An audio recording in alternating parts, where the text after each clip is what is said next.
Assalamualaikum warahmatullahi wabarakatuh. Apa kabar anak-anak ibu semua? Semoga anak-anak ibu sehat dan semangat terus belajarnya. Nah, hari ini akan kita pelajari kisah keteladanan sahabat Rasulullah Shallallahu Alaihi Wasallam bersama Bu Rahmi. Memulai pembelajaran kita hari ini, marilah kita membaca doa dulu. Bismillahirrahmanirrahim. Raditu billahi rabba wa bil islami dina wa bi Muhammadin nabiyya wa rasula. Rabbi zidni ilma wa razuqni fahma. Amin. Tujuan pembelajaran kita hari ini, peserta didik dapat memahami kisah keteladanan sahabat-sahabat Nabi Muhammad Shallallahu Alaihi Wasallam. Peserta didik dapat menceritakan kisah keteladanan sahabat-sahabat Nabi Muhammad Shallallahu Alaihi Wasallam. Kisah Abu Bakar As-Siddiq. Abu Bakar masuk Islam. Nama lengkap Abu Bakar adalah Abdullah bin Abi Quhafa At-Tamimi. Pada waktu kecil, beliau bernama Abdul Ka'bah. Abu Bakar dilahirkan 2 tahun setelah kelahiran Rasulullah Shallallahu Alaihi Wasallam. Sejak kecil, Abu Bakar dikenal sebagai anak yang sabar, jujur, dan amanah. Setelah dewasa, Abu Bakar dikenal sebagai pedagang yang jujur dan sangat dermawan. Abu Bakar masuk Islam pada saat pertama Islam didakwahkan. Setelah masuk Islam, beliau menumpahkan seluruh perhatian untuk mengembangkan Islam.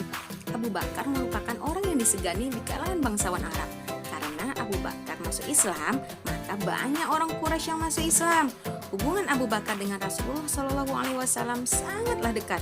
Kedekatan beliau dengan Rasulullah tak hanya diikat dengan persaudaraan seiman, tetapi juga karena salah satu putrinya, Aisyah, menjadi istri Rasulullah Shallallahu Alaihi Wasallam.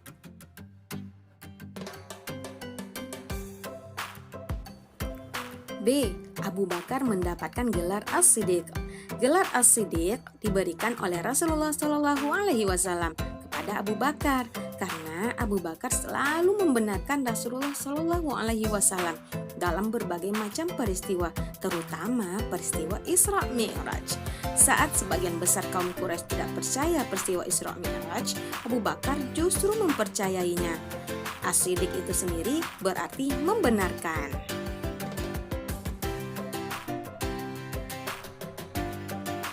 C. Kepemimpinan Abu Bakar. Sepeninggal Rasulullah Shallallahu Alaihi Wasallam, Abu Bakar menjadi khalifah pertama pengganti Rasulullah. Abu Bakar memimpin dari tahun 632 Masehi sampai dengan 634 Masehi. Dalam menentukan keputusan, beliau selalu mengajak para sahabat untuk bermusyawarah.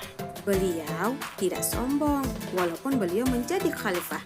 Beliau masih mau menolong memerah susu kambing seperti sebelum menjadi khalifah. Beberapa hal yang dilakukan Abu Bakar pada masa kekhalifahan adalah sebagai berikut.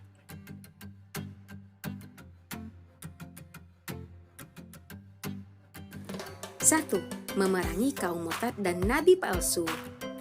Setelah kematian Rasulullah Shallallahu Alaihi Wasallam, orang-orang munafik merasa tidak ada lagi yang mereka takuti. Mereka mulai meninggalkan aturan Allah dan banyak yang murtad atau keluar dari agama Islam.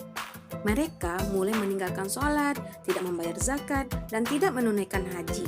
Ada juga yang mengaku sebagai nabi pengganti Rasulullah, diantaranya Musailamah Al-Kadzab. Abu Bakar kemudian memerangi kaum yang murtad dan para nabi palsu. 2. Memerangi orang yang tidak membayar zakat. Abu Bakar merasa khawatir ketika melihat umat Islam mulai enggan melaksanakan aturan-aturan Allah. Salah satunya enggan membayar zakat. Apa yang dilakukan Abu Bakar bertujuan untuk menciptakan kesejahteraan di dalam masyarakat.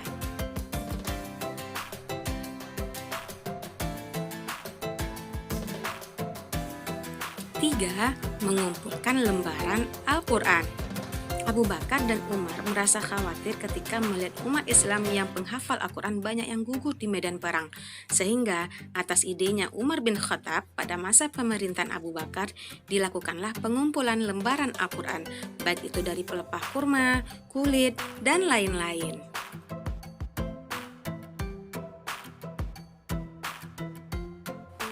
4. 4. Memperluas wilayah Islam. Abu Bakar mempersiapkan pasukannya untuk memperluas wilayah Islam. Tujuannya untuk menyebarkan agama Islam. Pada masa kekhalifahan, Abu Bakar berhasil menaklukkan beberapa daerah, di antaranya Syria dan beberapa wilayah Persia. Meneladani perilaku Abu Bakar. Pertama, sabar. Sabar bisa diwujudkan dalam kehidupan sehari-hari loh. Contohnya ketika kamu menghadapi kesulitan belajar, maka harus terus berusaha, tidak mudah putus asa. Kedua, jujur. Dan ketiga, amanah. Nah, jujur bisa kamu wujudkan dengan menjaga amanah yang diberikan orang tua kepadamu. Contohnya, orang tua menyuruhmu agar bersungguh-sungguh dalam belajar. Kamu sebagai seorang muslim tentu akan menjaga amanah dengan belajar sungguh-sungguh agar tidak mengecewakan orang tuamu. 4. Dermawan. Dermawan bisa diwujudkan dalam kehidupan sehari-hari. Contohnya, rajin berinfak.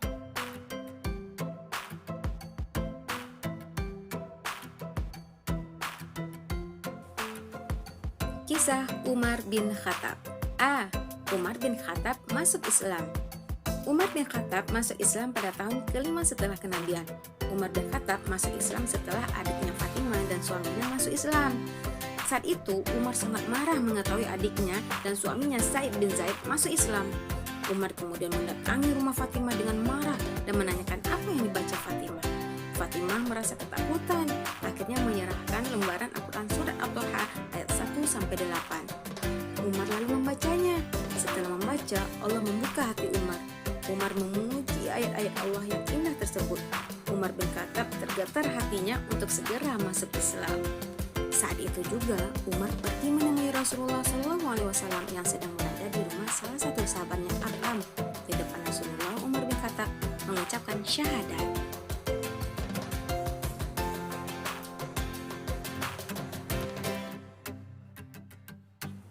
B. Kepemimpinan Umar bin Khattab. Umar bin Khattab adalah khalifah kedua setelah Abu Bakar. Umar bin Khattab menjadi khalifah sejak tahun 634 Masehi sampai 644 Masehi. Beliau seorang yang pemberani, jujur, adil, tegas, bijaksana, dan bertanggung jawab terhadap rakyatnya. Beliau juga seorang pemimpin yang hidupnya sederhana dan suka bermusyawarah. Misalnya, suatu ketika Khalifah Umar menyuruh anaknya untuk mematikan lampu di ruang kantornya karena lampu dibiayai oleh negara, sedangkan kedatangan anaknya untuk keperluan pribadi. Umar tak mau menggunakan fasilitas negara untuk kepentingan pribadinya dan keluarganya. Pada masa pemerintahan Umar dikenal sebagai pribadi sederhana dan bertanggung jawab. Sebagai contoh sikap tanggung jawab terlihat beliau melihat kondisi jalan yang rusak. Aku akan segera perbaiki jalan itu, sebab aku takut diminta pertanggungjawaban di hadapan Allah Subhanahu wa Ta'ala. Contoh yang lain, beliau membawa makanan untuk rakyatnya yang kelaparan. Ketika itu, beliau berjalan pada malam hari dan beliau terdengar tangisan anak kecil di sebuah rumah. Sang ibunya sedang memasak. Beliau pun bertanya apa yang sedang dimasak oleh ibu tersebut. Ternyata yang dimasak oleh si ibu batu yang direbus untuk menyenangi hati anak-anaknya. Dan sambil menunggu, anak-anak pun tertidur. Umar pun terkejut dan takut. Lalu beliau tergesa-gesa membawa makanan ke rumah si ibu tersebut tanpa bantuan orang lain. Karena beliau takut kepada Allah Subhanahu wa Ta'ala. Silakan simak video berikut ini.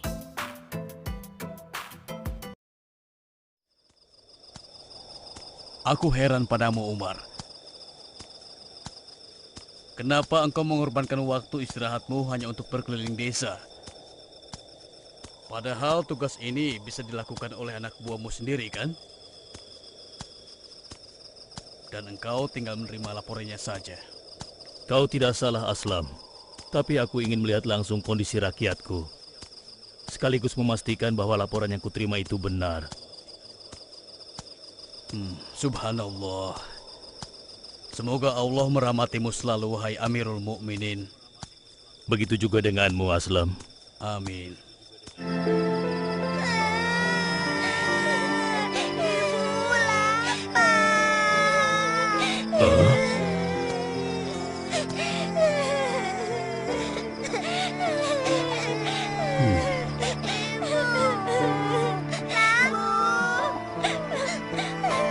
Sabar ya nak, sebentar lagi. Dengarlah suara airnya. Ini tandanya sudah akan matang. Sabar ya sayang. Aku lapar. Sudah. Hmm. Sepertinya masih kurang matang. Bagaimana kalau kalian tunggu di tempat tidur saja? Nanti kalau sudah matang, ibu akan memberitahu kalian, ya? Baiklah, Bu. Tapi benar ya, Bu. Lepaskanlah kami dari kemiskinan ini, ya Allah. Assalamualaikum. Waalaikumsalam. Wahai ibu, tolonglah kami. Izinkan kami beristirahat sejenak. Kami sangat kedinginan. Tolonglah. Baiklah, silahkan masuk. Tapi maaf, saya sedang sibuk sehingga tidak bisa melayani kalian. Kalau kalian ingin sekedar istirahat sebentar, silahkan di sini. Alhamdulillah. Terima kasih ibu. Tadi kami mendengar anak-anakmu menangis. Benar. Apa gerangan yang menyebabkan mereka menangis, Bu? Mereka merengek minta makan. Lalu apakah mereka sudah mendapatkannya? Belum. Bukankah kau sudah memasak? Apakah makanan itu belum matang? Iya, dan tidak akan pernah matang. Tidak akan pernah matang. Memangnya apa yang sedang kau masak, ibu? Lihatlah sendiri.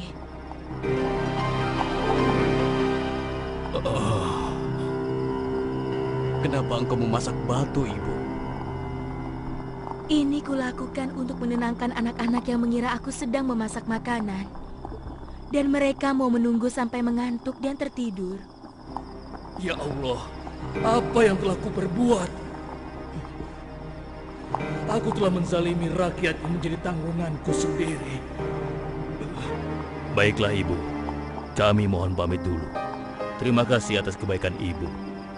Semoga Allah membalasnya. Aslam, mari kita pergi. Assalamualaikum.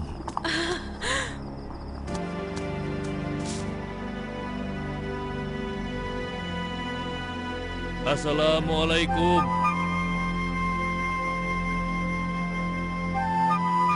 Waalaikumsalam. Siapa? Aku, Ibu. Seperti suara orang yang tadi singgah.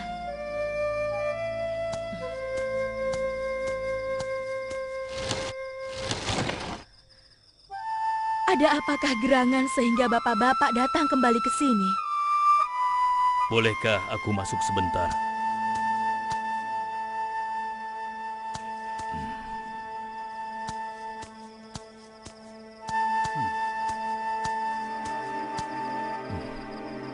Aku membawa sedikit makanan, Bu. Dari video tersebut, itulah bentuk perilaku Umar bin Khattab yang sangat bertanggung jawab terhadap rakyatnya.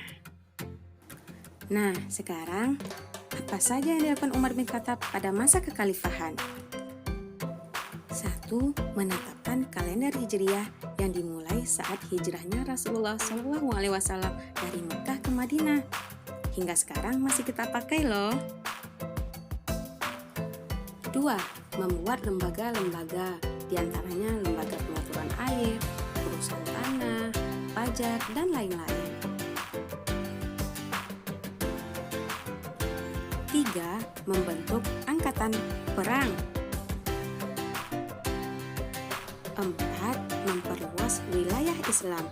Beberapa daerah yang ditaklukkan antara lain Damaskus, sebagian wilayah Mesir, Persia, Palestina, dan Suriah.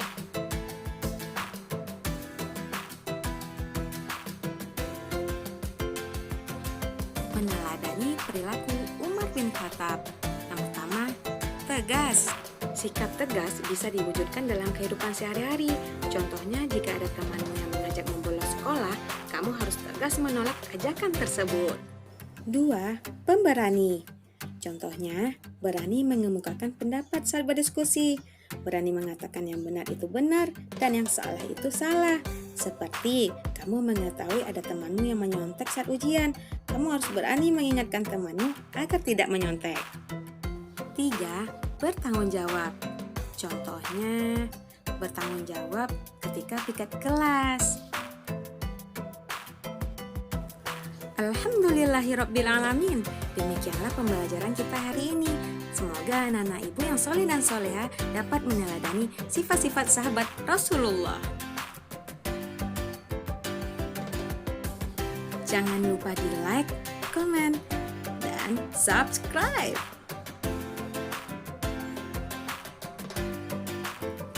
Terima kasih atas perhatiannya ya. Assalamualaikum warahmatullahi wabarakatuh.